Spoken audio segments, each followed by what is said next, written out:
mostramos a foto do vereador Matheus Faustino abraçado com o ex-senador Zé Agripino, que é tudo que o Faustino criticava de velha política. Ele estava lá abraçado com ele e ele era um grande entusiasta do MBL e do Missão. O que foi que faltou para Faustino ser líder desta nominata de deputado federal? E primeiro, se vocês ficaram surpresos ou já esperavam?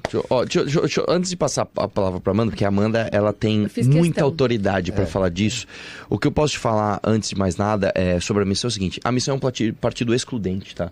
A gente não é um partido inclusivo. A verdade é essa. Nós somos um partido excludente. Quando a pessoa entra na Missão, ela com certeza não vai estar atrás nem de fundo partidário, nem de fundo eleitoral, nem de tempo de TV, nem de like fácil. Se você tá pensando nisso, se você pensa no seu próprio umbigo, se você pensa na sua carreira individual, não venha pra Missão. Eu já prefiro deixar claro assim: quem está vindo aqui não é o que a Missão pode fazer por você, é o que você pode fazer pela Missão. Então, você está disposto a perder pelo que você acredita? Você está disposto a perder like, a falar mal de gente que vai, que você pode magoar os seus seguidores? Você está afim de fazer isso? Você está afim de realmente abrir mão de ser apadrinhado por uma ou outra figura do seu estado que eventualmente tenha poder e dinheiro, né? Você está disposto a isso? Então venha. Se você não está disposto, se você está pensando na sua carreira individualmente, teu lugar não é aqui. Vai para o União Brasil, vai para um DEM da vida, sei lá, nem existe mais, vai para outro partido, não venha para cá. Vamos lá, Amanda. A vereadora Amanda. Exatamente. Bom, obrigada pelo convite. De fato, estamos aí rodando o Brasil. Eu estava no Acre anteontem, voltei para São Paulo, estamos aqui. Enfim, hoje tem evento também no Maranhão. A gente está nesse final da janela partidária fazendo realmente essa correria para conseguir filiar e para conseguir montar a chapa em todos os estados. Então, uma correria ali maluca. Mas aqui eu fiz questão de estar. Né? Estou vereadora na cidade de São Paulo, pela União Brasil, e estava na mesma posição que o Faustino. Né? Fomos eleitos juntos no ano passado, e ambos, né, e alguns outros vereadores também, nós fizemos o pedido para o partido liberar. Né? Você só pode sair, é importante frisar algumas coisas. Né? Por que o Kim e o Guto conseguiram sair? Ano eleitoral tem a janela partidária que termina agora dia 4. Quando você não está no seu ano eleitoral como vereador, você precisa ou da liberação do partido, ou esperar até 2028. Sim. É muito simples. Eu tentei a liberação, ainda não consegui. Eu falei que eu sou brasileiro, não desisto nunca, então até o dia 4 estou tentando. Mas é muito claro, né? Se a União Brasil não me liberar, eu não serei candidata. Assim, não existe um outro caminho, né? A missão, enfim, é tudo que a gente sonhou, é tudo que a gente idealizou, é tudo que a gente quis e é uma realidade. Então, não tem como ser candidato em outro partido. O que aconteceu com o Faustino foi um projeto pessoal de poder. Né? Ele quis sair candidato deputado federal, a União Brasil não liberou ele aqui e ele simplesmente saiu do Movimento Brasil Livre e também, obviamente, né, nem entrou na missão. Então, eu fiz questão porque foram ditas algumas inverdades aqui, né, por ele, enfim. Primeiro, que ele perderia o mandato. E não, você não perde o mandato, é só você não concorrer, você apoiar um coleguinha. Eu gostaria muito de ser candidata ao Senado do Estado de São Paulo. Né? Enfim, eu tenho o Estado de São Paulo tatuado aqui, eu sou bem bairrista ali, gosto. Vejo que também os nossos senadores não representam bem. São Paulo é uma vergonha, todos os senadores, é uma pauta que eu gosto. Mas se o meu partido não me liberar, não tem a menor chance de sair pela União por qualquer outro partido. Então, era simplesmente ele não sair candidato, permanecer como vereador e apoiar algum outro. Nós temos dois vereadores lá que saíram mesmo. Mas eu fiquei só com uma dúvida aqui. Porque assim, por exemplo, o Arthur começou falando que quando você está no Missão, você está pronta para perder. Sim. E aí você disse que não vai deixar o partido, o União Brasil. Aí você segue no União Brasil, né? Você acabou de falar assim, não, mas então eu não vou ser candidata, eu sigo no União Brasil, porque o União Brasil não vai me dar carta de anuência que você precisa nesse caso. Então você não está fora do que o Arthur começou falando, de que quando você está no Missão, você está pronta para perder? Não, é exatamente o contrário. O que vai acontecer é que eu não vou levar meu voto para o União Brasil.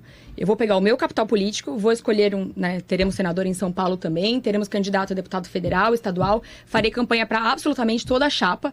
Então, o meu capital político não estará na chapa da União Brasil.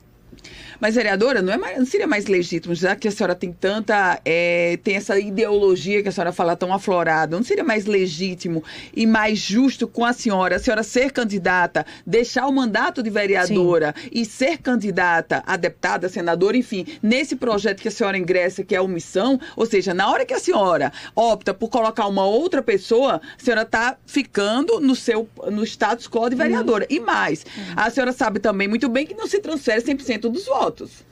Isso não, a pesquisa mostra no máximo 30%. Não, em absoluto. O que não pode acontecer é eu levar os meus votos para uma outra chapa hoje. E é isso que não vai acontecer. Mas se a senhora fosse candidata pela omissão, não levaria. Levaria para o partido. Mas é que ela não pode ser candidata. Só para deixar claro. Ela poderia abrir mão. A alternativa que vocês estão dando é o seguinte: ela abre mão do mandato. Só que é o seguinte: se ela abre mão do mandato, o que acontece? Entra um suplente, que não é um suplente da missão, é um suplente do União. Então, ela estaria traindo, em nome de um projeto pessoal, ela estaria traindo seus eleitores de São Paulo.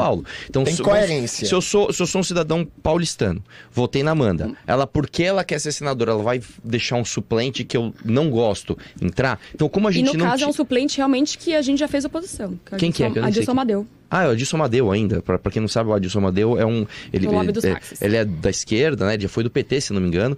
E ele é do lobby dos táxis, contra o Uber, etc. Mas, até independente disso, eu acho que a grandeza da Amanda, justamente não disputar a eleição e abrir mão do projeto pessoal dela, é o que faz ela ser tão querida. E até respondendo a sua pergunta, você trouxe um dado muito interessante, que no máximo 30% dos votos são transferidos. Isso acontece quando você fala de políticos genéricos, em partidos genéricos. Nós somos diferentes. Tá? A Missão é um partido onde todas as pessoas estão comprometidas com a mesma causa. Vou dar um exemplo para a senhora.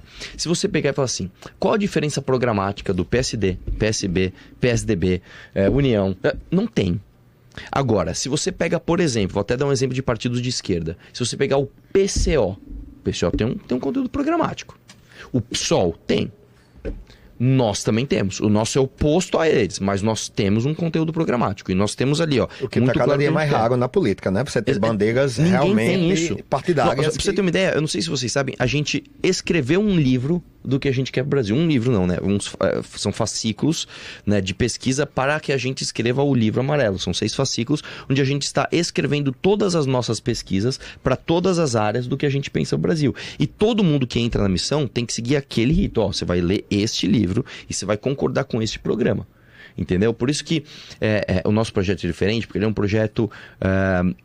ele é muito menos voltado para a popularidade de uma pessoa e as pessoas em volta buscando o seu quinhão, né, daquela popularidade, e muito mais sobre o projeto em si, né? Só uma coisa, um exemplo que eu preciso falar que a Amanda está aqui, porque é o seguinte: quando a Amanda apareceu no meu gabinete em 2019, a Amanda ela já era uma pessoa conhecida na cidade dela por conta da causa animal, e ela ia disputar a eleição para vereança e ela ia ganhar. Eu fiz um convite para ela igual eu fiz aqui no começo. Eu falei: olha, Amanda, eu vou te convidar para perder, tá?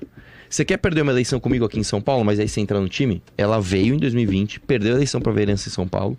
Depois, 2022, ela disputou de novo por falta de 2.000 votos. Ela perdeu de novo, continuou no time. Sem salário, sem cargo, sem nada. E aí depois ela se tornou a vereadora do MBL e assim por diante. Então, é muito menos sobre o projeto individual e muito mais sobre o projeto em si. Então, assim, só para complementar, né? Então, ele não ia perder o mandato, ele poderia simplesmente continuar como vereador e apoiar algum outro candidato, apoiar a chapa. Desta chapa da missão. Exatamente. Então, assim, ele não levaria o capital político dele para um outro partido e ele apoiaria ali de uma maneira mais efetiva o grupo. Então, daqui em 2030, ele sairia provavelmente em 2028 vereador de novo, 2030 ele ia conseguir concorrer, mas ele antecipou as coisas. Então, é importante frisar que, assim, ele não perderia o mandato não sendo candidato, né? Porque isso é uma falácia. E outro também que ele estava sendo ameaçado. Então, ninguém ameaça ninguém a permanecer no